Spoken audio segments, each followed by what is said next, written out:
ओंकार वेद्य पुरुष पुराणो बुद्धेश्च साक्षी निखिलस्य जंतो यो वेत्ति सर्वं न च यस्य वेत्ता परात्मा रूपो भुवि रामकृष्णः। मंचे उपविष्ट आजकेर এই মহতি ধর্মসভার সভাপতি পূজনীয় শ্রীমৎ স্বামী জয়ানন্দজি মহারাজ, এই সভার অন্য দুই বক্তা পূজনীয় শ্রীমৎ স্বামী যোগাত্মানন্দজি মহারাজ, পূজনীয় শ্রীমৎ স্বামী বলভদ্রানন্দজি মহারাজ, সভা মণ্ডপে উপস্থিত অন্যান্য পূজনীয় সন্ন্যাসী মহারাজ বৃন্দ, ব্রহ্মচারী মহারাজেরা, উপস্থিত সুধী ভক্তমণ্ডলী, আজ ভগবান শ্রীরামকৃষ্ণের 180তম আবির্ভাব তিথি উৎসব বেলুর মঠের এই পুণ্য প্রাঙ্গণে। এই উৎসব উপলক্ষে প্রতি বছরই হাজার হাজার ভক্ত সাধক এসে সমবেত হন। শ্রীরামকৃষ্ণের জীবন আজকের পৃথিবীর কাছে একটি আলাদা আলোচ্য বিষয়।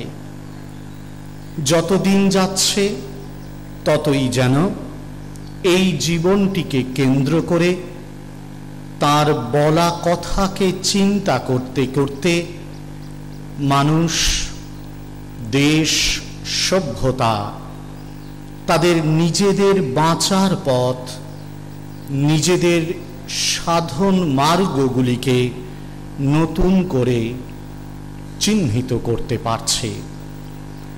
অনেক সময় শ্রীরামকৃষ্ণের জীবন ও বলা কথার পাঠক আমরা মনে করি যে ঠাকুরের কথাগুলো কত সহজ, এত কঠিন শাস্ত্র বাক্যগুলিকে তিনি যেন অনায়াসে বুঝিয়ে দিয়েছেন। জীবনটাও যেন কত সহজ, আমরা যেন সবাই বুঝতে পারছি।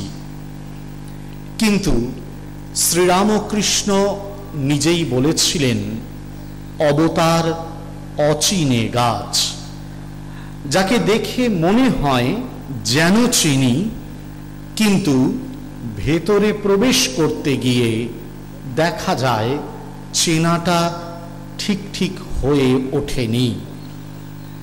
কিন্তু এই না চিনতে পারা বোধহয় কোনো ব্যর্থতা নয়, এটাই বোধহয় সাধনার পথ। যারা আধ্যাত্মিক জগতের সাধন পথ অনুসরণ করেন তারা প্রত্যেকেই ঈশ্বর তত্ত্বকে চিনতে চান, বুঝতে চান, অন্তরে উপলব্ধি করতে চান। শ্রীরামকৃষ্ণ যেহেতু অবতার, তাই তাকে চিহ্নিত করতে যাওয়ার চেষ্টা, বোঝবার চেষ্টাতেই, চিনতে যাওয়ার চেষ্টাতেই আমাদের এই সাধনাটি এগিয়ে চলে। শ্রীরামকৃষ্ণের একটি জীবনী লেখার জন্য স্বামীজিকে অনুরোধ করেছিলেন স্বয়ং গিরিশবাবু। সেই অনুরোধের উত্তরে স্বামীজি বলছেন, দেখুন গিরিশবাবু, আমাকে ওই অনুরোধটি করবেন না। ও কাজ ছাড়া আমাকে আর যা কাজ বলবেন আমি তাই আনন্দে করব। যদি পৃথিবী ওলট পালট করে ফেলতে বলেন তো সেও আচ্ছা, কিন্তু ওই কাজটি পারব না।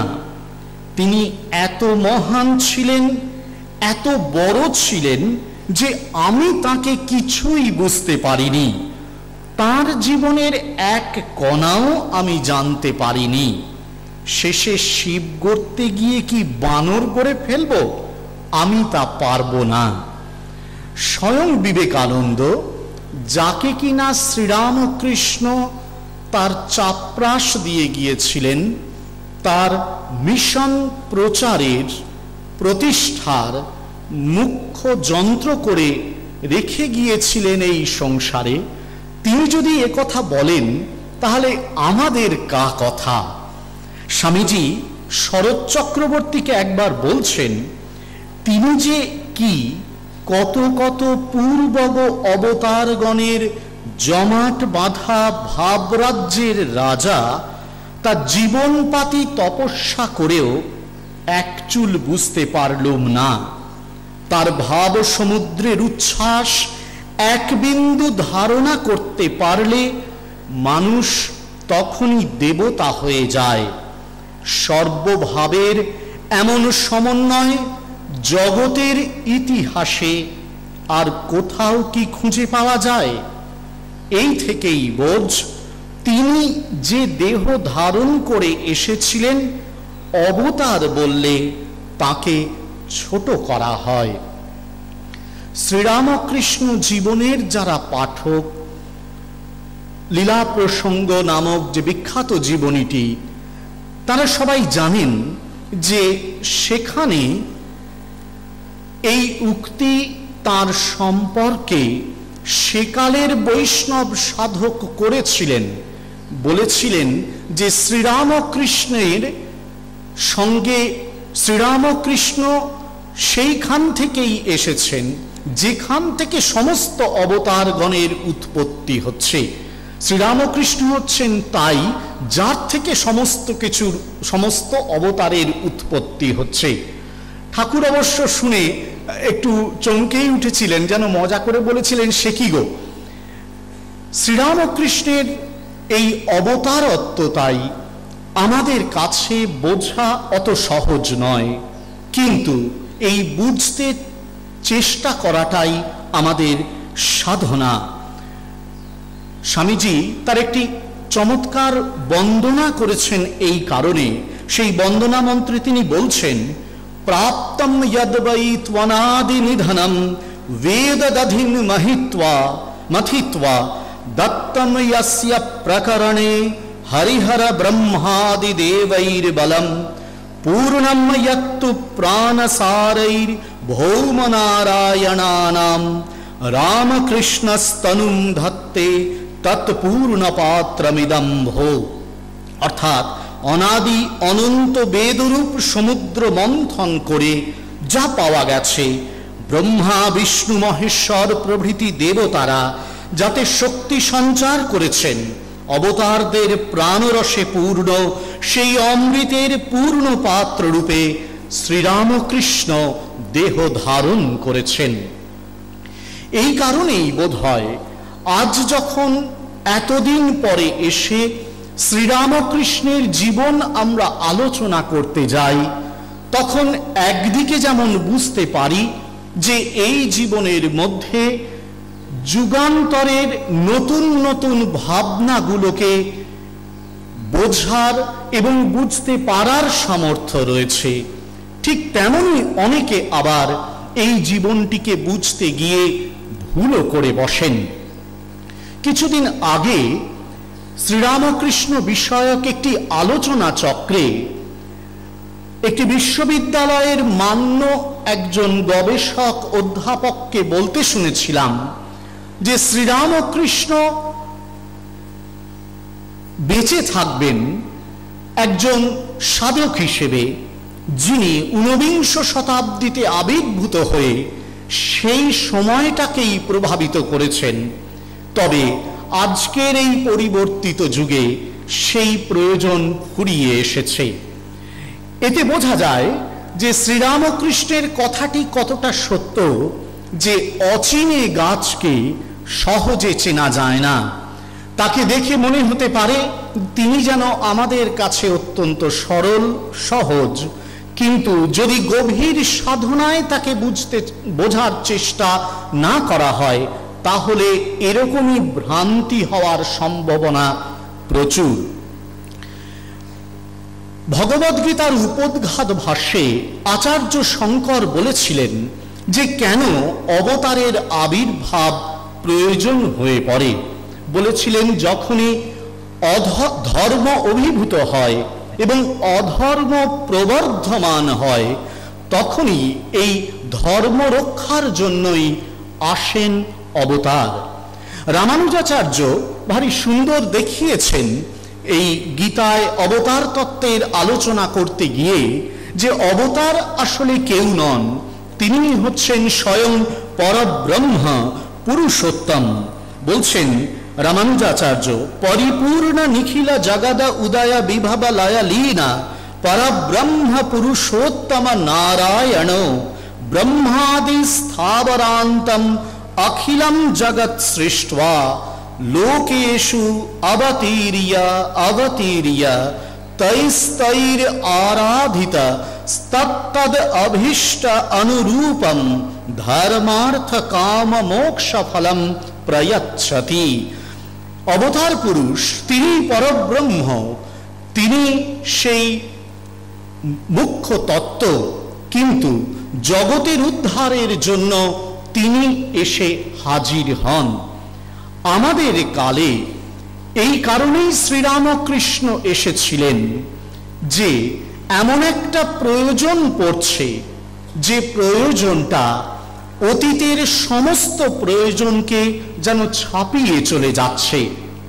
কোনো ভুল নেই, ঊনবিংশ শতাব্দী থেকে এ দেশ এবং পৃথিবীর প্রায় প্রতিটি দেশ ও সভ্যতা প্রভূত পরিমাণে বিজ্ঞান ও প্রযুক্তির, সমাজবিদ্যা, ইতিহাস ও সাহিত্যের নানান উন্নতি, নানান গবেষণা প্রত্যক্ষ করেছে।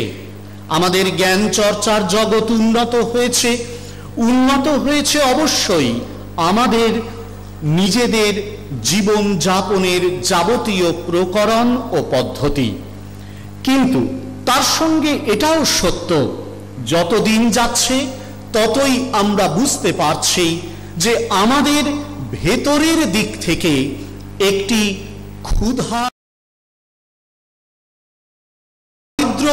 এতদিন পর্যন্ত আমাদের লড়াইয়ের একটি বিষয় ছিল, যে শারীরিক আর্থিক দারিদ্র্যকে আমরা মোচন করবার জন্য নানাভাবে চেষ্টা করেছি।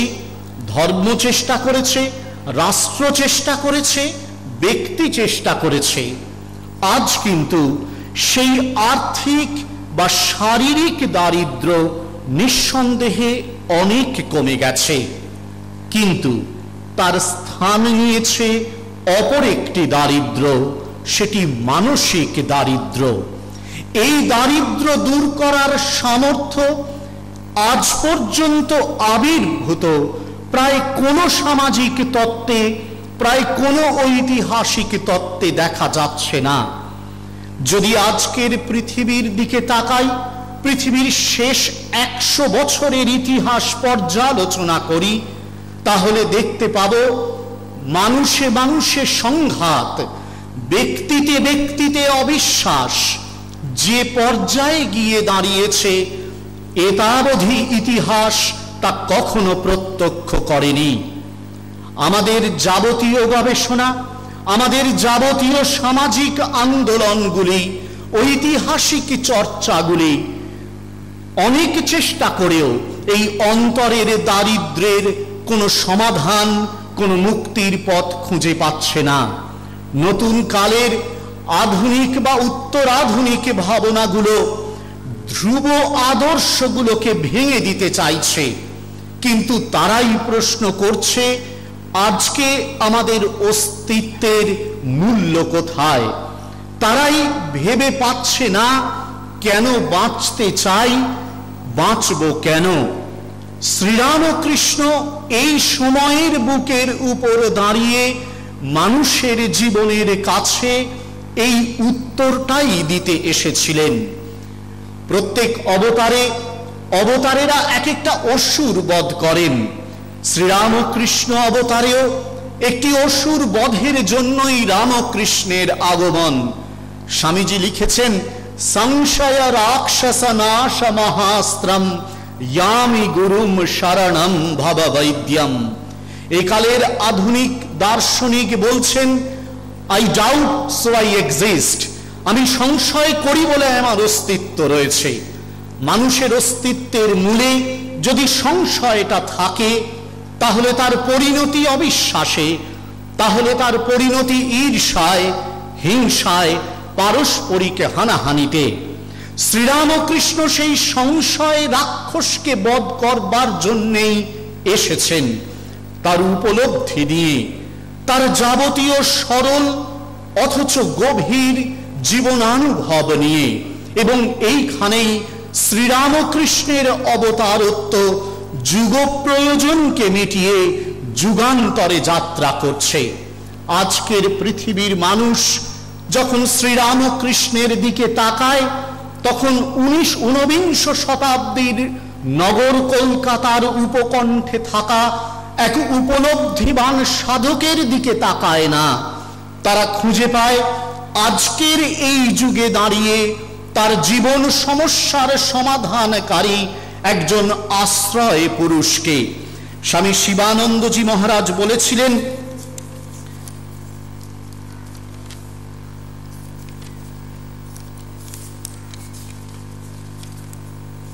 ঠাকুর যে ঈশ্বর সে কথা এখন যত দিন যাচ্ছে ততই বুঝতে পারছি। কত বিশ্ব ব্রহ্মাণ্ডই না তার ভেতর রয়েছে। তার সাধনায় শাস্ত্রোক্ত সাধন পদগুলি যেন আবার পরীক্ষিত হয়েছে, যুগোপযোগী হয়েছে। তারই মধ্যে সমন্বিত হয়েছে জ্ঞান, ভক্তি, ধ্যান, কর্মের পরাকাষ্ঠা।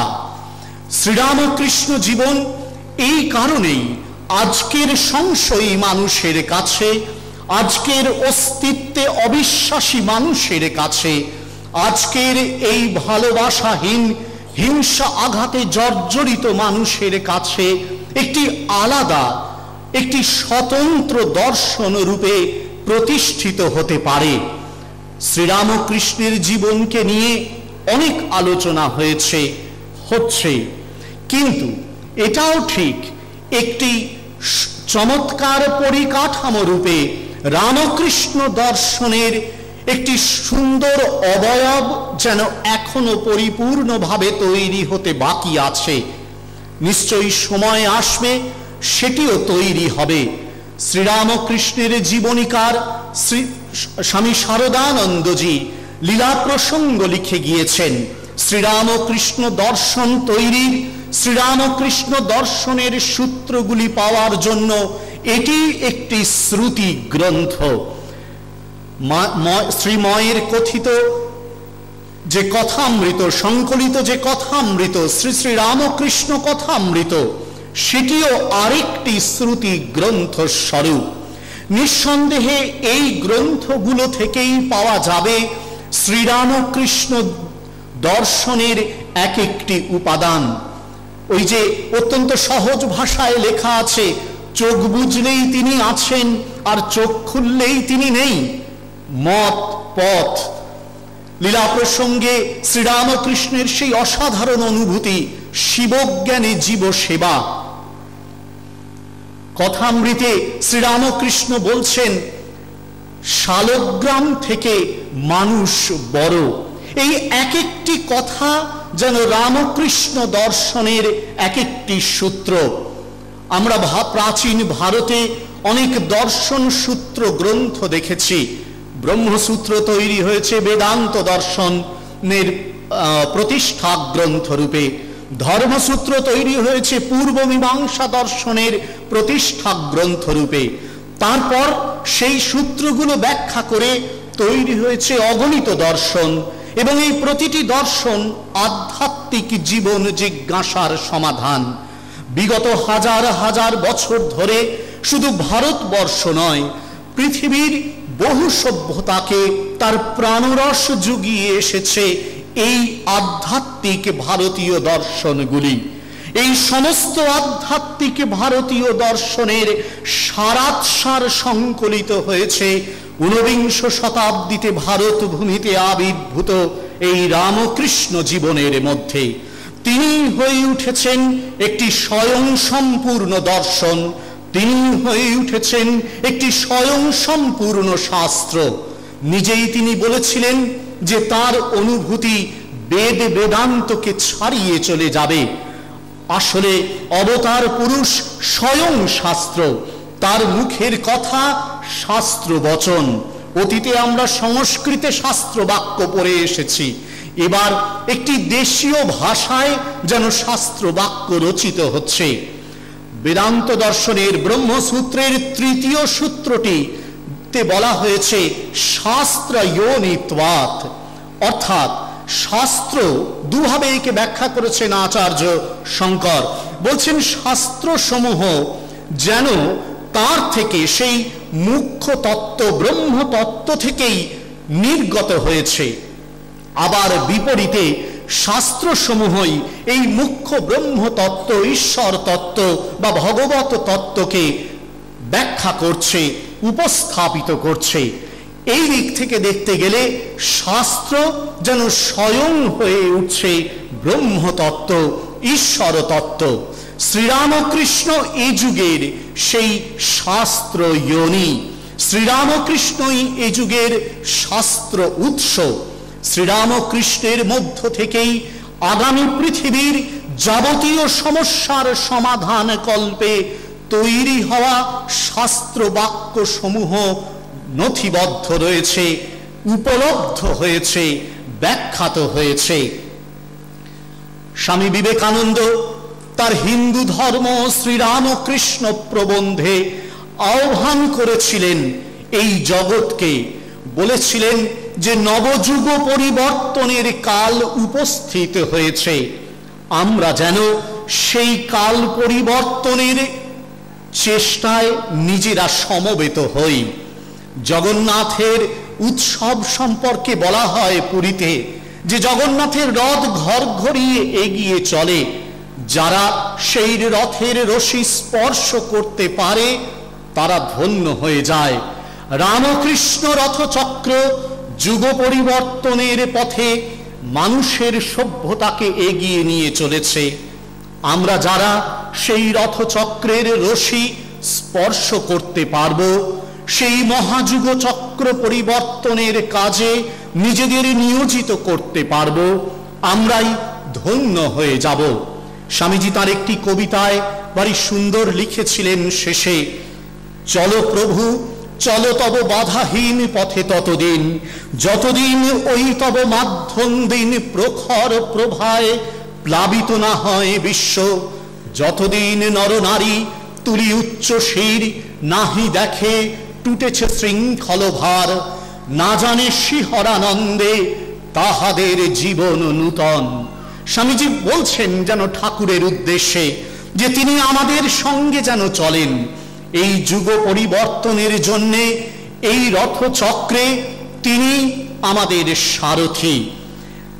শ্রীরামকৃষ্ণের একজন আধুনিক জীবনীকার রিচার্ড শিফম্যান শ্রীরামকৃষ্ণের জীবনী লিখতে গিয়ে বলছেন যে তিনি যখন কলকাতা থেকে দক্ষিণেশ্বরের দিকে আসছেন তখন দেখছেন প্রত্যেকটা জায়গায় যেন রামকৃষ্ণ চিহ্ন পড়ে রয়েছে।